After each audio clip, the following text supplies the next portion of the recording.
Hello YouTubers! Welcome to Big Buddha is Watching. I'm Big Buddha and today I'm going to be looking at Meet the Feebles. I know in my last review I said I wasn't going to try and avoid doing movie marathons just because you could get bogged down in them. However, in the post the other day, I did receive this and Bad Taste and Heavenly Creatures. I watched Meet the Feebles on Friday, and last night we did a double marathon of Heavenly Creatures followed by Bad Taste, both of which my girlfriend had never seen. She very much enjoyed Heavenly Creatures and watch Bad Taste off the back of that. It was kind of a trick. Not a Bad Taste. Brain Dead. We watched Brain Dead off the back of that. Very much off the because she enjoyed Heavenly Creatures and wanted to see another Jackson movie, and I don't think Brain Dead was quite the movie she was expecting, but hey ho, I enjoyed it. So they might be my next two reviews, I don't know. And then of course there's The Frighteners, and I might keep going to Lord of the Rings, or I might get bored and start reviewing something else. Who knows? You know, this is my channel. But Meet the Feebles was, like I said, it was Jackson's follow-up to his debut film, Bad Taste, made in 1989, 2 years after Bad Taste. Slightly bigger budget film, but still not a massive budget, as you can see.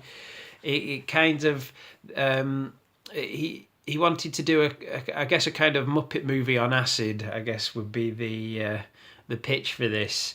It's your typical backstage ensemble screwball comedy, but with Henson-esque style Muppets, but very much in the vein of Bad Taste and that kind of vein of gross out humour along the way.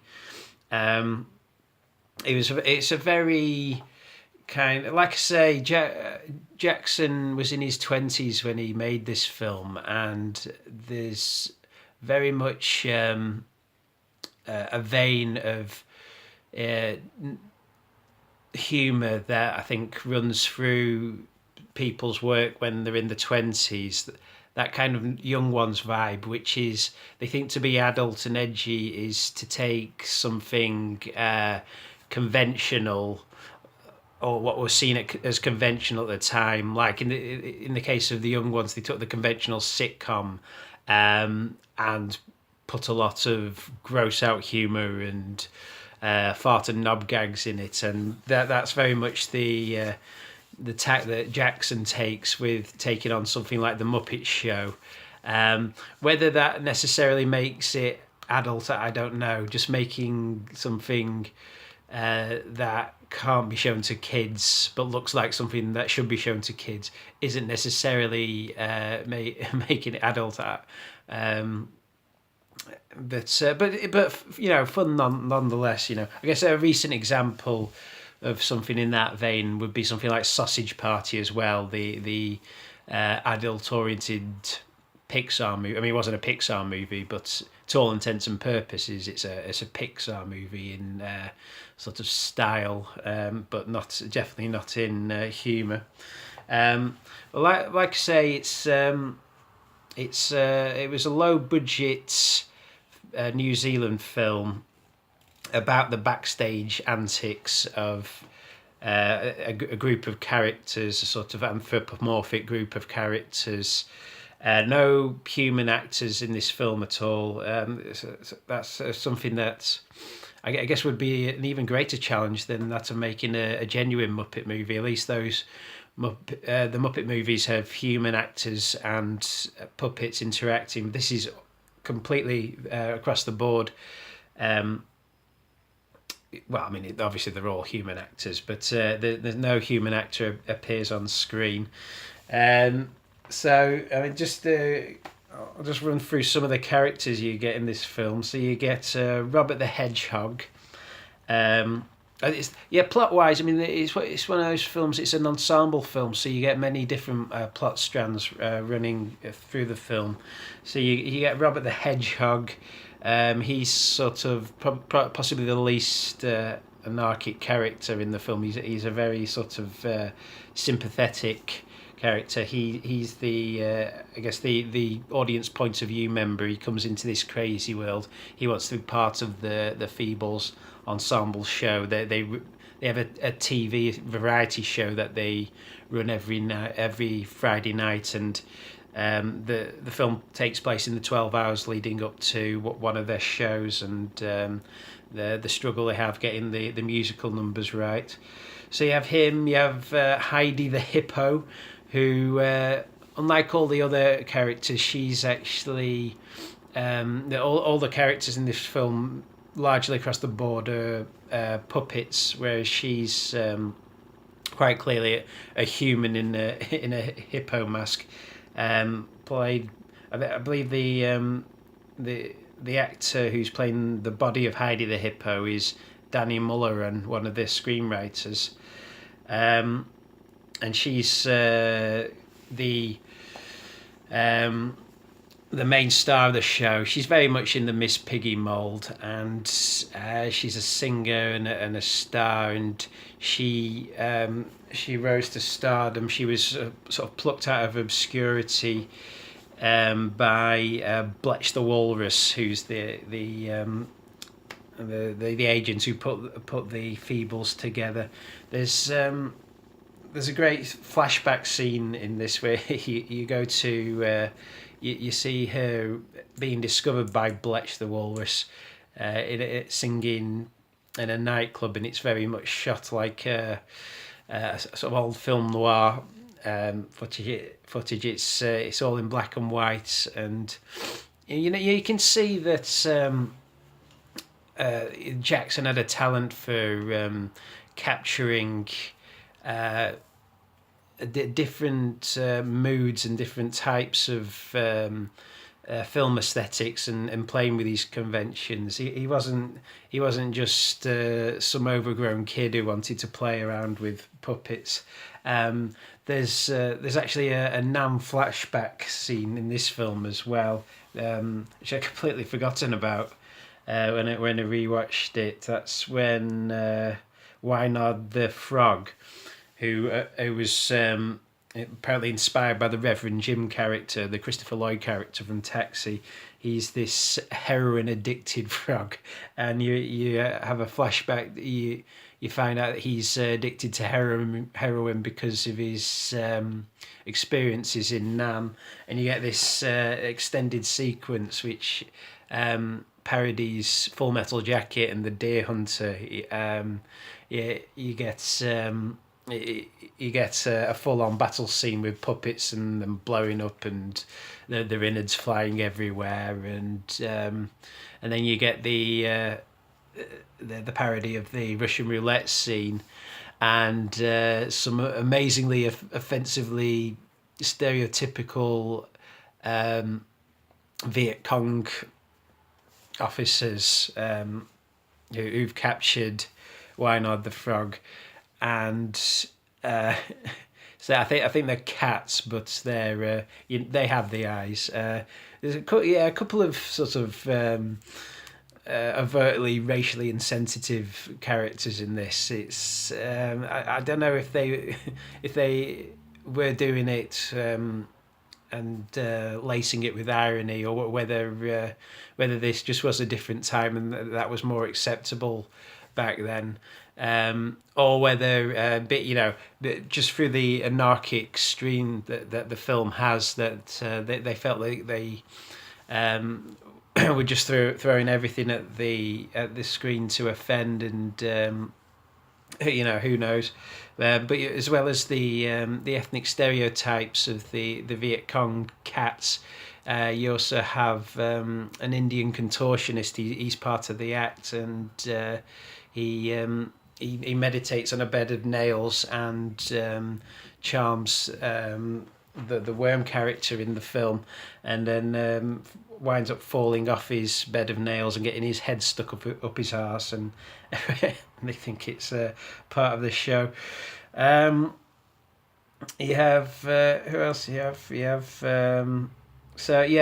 Robert the Hedgehog. He falls in love with Lucille the poodle, but she. There's like a drug rape scene with her, and but Robert thinks it's consensual, so you get a conflict there. Sebastian the Fox, he's the director of the show, but secretly he wants to be in the show, and a sort of slot opens up actually in the show, and he winds up ghost in the wall, and he winds up putting himself into the show towards the end in a song and dance number that's an ode to sodomy and how much he loves sodomy. You have Harry the Hare. He's kind of the rock star centre of the film. That when you first meet him, he's having a threesome in his dressing room, and all this sort of nightclub lighting going on. He's having a threesome with two bunnies, and then you find out he gets told by a doctor who's a duck, quack, you can get it. Who his voice is of the doctor is influenced by Paul Lynde, the sort of old school American comic. Not many people have heard of Paul Lynde, but he was also the inspiration for the voice of the alien in American Dad. It's like, oh, I'm sorry, talks in those sorts of tones. I'm sorry to say so, yeah. And he gets told, Harry the Hare gets told he's dying at the start of the film, and it's not explicitly stated that it's AIDS that he's got. Again, Jackson's early obsession with AIDS, but it's sort of implied by the way that Harry deteriorates. He gets legions all over his face. Yes, I know it hasn't healed up yet. I haven't got AIDS. But then at the end of the film, it's revealed that the doctor has mixed his results up, and he goes, "Oh, great! I haven't got myxomatosis." It was myxomatosis all along. Missing anyone out? Alpha, Sid the Elephant. So you get, like I say, you get all these little subplots. It's one of those films that's made up entirely of subplots rather than one main plot. You get, but you get all sorts of really sort of gross out, shocking elements in this. How the myxomatosis, animal sex. There's a part where a rat character is filming an S&M porno movie with a cow. Yeah, that's in there. Lots of vomit in this. Lots of throwing up in toilets. Oh, there's a reporter character who's trying to dish the dirt on all the characters, specifically Harry the Hare and his illness, but he's a fly. He's a shit-eating fly, and there's scenes of him down the toilet feasting on a turd. So it's obviously made up of mince and onions or something. It's pretty disgusting. But he gets his comeuppance in the end. He gets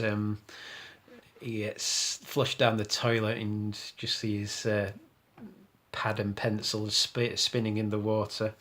There's a plot with I think it's Butch the Walrus. He's trying to do a cocaine deal, and you get this extended scene on a harbour where he goes and meets the mob boss, and the mob boss is a whale, and to escape, he drives his car which is Morris Minor. Jackson's obsessed with Morris Minors and put them in like his first 5 films. Couldn't fit one into Lord of the Rings, funnily enough. But he ends up driving his Morris Minor into the mouth of the whale and through the intestinal tract and out through its arse. Again, another obsession with Jackson at the time of people going through other people's bodies. Yeah, my sodomy musical number, and then the whole film culminates in Heidi, who's in love with Bletch, walking in on him in his office, and he's getting a blowjob from a cat, and first she tries to commit suicide because she's so upset, so she puts a machine gun in her mouth, but then accidentally kills one of the other characters, and she basically ends up going on a murder rampage and mowing down most of the secondary characters, which is kind of a fitting end, because a lot of the characters in this are kind of horrible, and you don't really mind them getting their comeuppance. And I guess there's a happy ending in there, because the likeable characters do survive. Say Robert and the poodle end up going off and getting married, and it says at the end that Heidi gets out of prison in the end and ends up running a cash register in a supermarket. Jackson, in all these films, he has a cameo in this one, but though you'll be forgiven for missing it, it's in the audience of the show towards the end. He's sitting there, but he's wearing the head alien mask from Bad Taste. So, like I say, no human characters in the film, but that's Jackson in the alien mask in the audience. The actual show itself in this, I mean, it's meant to be a takeoff of the Muppet Show, but you can kind of see Jackson's never really delved into the world of directing musical numbers and showpieces since then. Although the production design on these sequences look great. The musical numbers are kind of underwhelming in this, and I think especially the opening number, and then there's a song in it called "In the Garden of Love." You kind of see that directing music wasn't Jackson's forte, but the production design in this is. I should mention. I should give a shout out to a guy called Cameron Chittock, who designed all the puppets in this film, because they, for obviously for the money they had, they do look pretty good. You know, I mean, I'm a anything with puppets and animatronic, I'm a big sucker for, and I thought these the designs on these characters were great. They are cheap, you know. Some of the more minor characters do sort of look like they've been bought from toy shops, but like with Bad Taste, you know, I like the shoestring quality of this film, and yeah, I mean, I think they did a great job at doing a kind of Henson production on a budget, and yeah, really fun designs on the characters, and yeah, I mean, like I say, I'm a fan of Jackson, and one of the reasons I like his work is he really puts his all into everything he's made, and you can't ever say he slums it through any project, and this is no exception. I mean, you can see in each scene that there's passion there too, you know, from the production design and just throwing it all at the screen, you know, just just that need there to entertain, and he directs, especially these early films. He directs well. He still directs with like a real kinetic energy and flair, and a real sort of sense of fun, even in the more baser elements. And you can also, what's also interesting is that this is the first time he wrote a screenplay with his wife. She would have been his wife at that time, Fran Walsh, and he also wrote. There's four people who are credited on the screenplay for this. There's him and Fran Walsh and Stephen Sinclair and Danny Mulhern, who as I say plays the body of Heidi the Hippo. What's amazing is, it's amazing that this is directed by an Oscar-winning director. It's amazing that two of the writers of this film are Oscar-winning writers. And another one is, I believe, Oscar-nominated. I believe Stephen Sinclair shares a writing credit on The Two Towers. Although, from what I understand, that was kind of... that was a kind of token credit. I think he worked on what's the word? But before you write a screenplay, you kind of iron out the word's gone. But you basically write the screenplay, sort of sans dialogue, before you write the screenplay. So you just get the story down on paper. And he was involved in that stage of the Lord of the Rings films before he... and that was when it was going to be a two-parter. And then when they decided to make it a three-parter, he left the project and they brought Philippa Boyens on. But he has a co-writing credit on this and Bad Taste, so he's obviously someone who collaborates with Jackson well. For all it, at first glance, this could look like a cheap and nasty film, but like I say, there is obviously talent behind this, at the directing and the writing stage, and it is a good screenplay. It's all the elements are there. The subplots are all engaging in their own right, and some more so than others, but they all build to a climax. And the screenplay for this works just as well as in many other ensemble films that I've seen. It kind of works as well as something like Robert Altman's Nashville or something along those lines. But like I say, it is entertaining, but it's not the finest film on his CV. I think it really is dated now. Dated in that if you made a big puppet movie now, I don't think you'd go for the R rating, because there's no real need to shock, and it really isn't that shocking. That kind of fits the cat vibe of look, it's a cartoon, but all the characters in it have sex and take drugs and vomit everywhere. But it is still a fun movie, and at least I enjoy it, and so I'm going to give this one 4 out of 5 as well, I believe. So that's it. That's my review for Meet the Feebles. That's my thoughts on the film.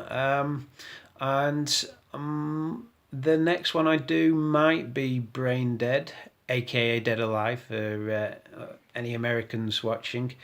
But who knows? I might watch something this afternoon and feel a desire to review something else. So I don't want to make any promises on future projects, because I get bored very easily and feel the need to go on and do other things. So with that in mind, this is me, Big Buddha, signing off, and until next time, I'll see you out there in YouTube land.